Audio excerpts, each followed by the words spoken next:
বিশ্ব মানবতার দূত হযরত মুহাম্মদ সাল্লাল্লাহু আলাইহি ওয়াসাল্লামকে নিয়ে ভারতীয় পুরোহিত কটূক্তি করায় নিন্দার ঝড় বইছে বাংলাদেশে। দোষীদের শাস্তির দাবিতে বিক্ষোভ করলেন ধর্মপ্রাণ মানুষ।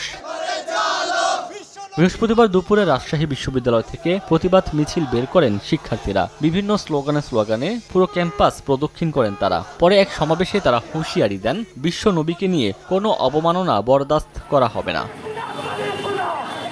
ধর্মীয় অনুভূতিতে পুরোহিতের আঘাত এবং তাতে বিজেপি নেতা সমর্থন করায় তীব্র নিন্দা জানিয়ে মৌলভীবাজারে প্রতিবাদ ও বিক্ষোভ মিছিল হয়েছে। এতে 2 শতাধিক শিক্ষার্থী অংশ নেন। পরে শহরের চৌমুহনা চত্বরে প্রতিবাদ সমাবেশে বক্তারা জড়িতদের ক্ষমা চাওয়ার আহ্বান জানান।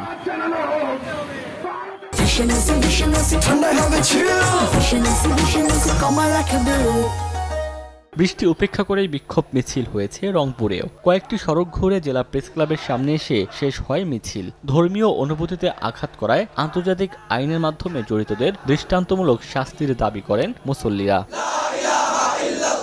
হযরত মুহাম্মদ সাল্লাল্লাহু আলাইহি ওয়াসাল্লামকে ভারতীয় পুরোহিত কটূক্তি ও ধর্মীয় অনুভূতিতে আঘাতে বিজেপি নেতার সমর্থনে নিন্দা জানিয়ে বিক্ষোভ সমাবেশ করেছে বগুড়ার শহীদ জিয়াউর রহমান মেডিকেল কলেজের শিক্ষার্থীরা। কলেজের ফিরঙ্গি মোড়ে ঘণ্টাব্যাপী বিক্ষোভ করেন তারা।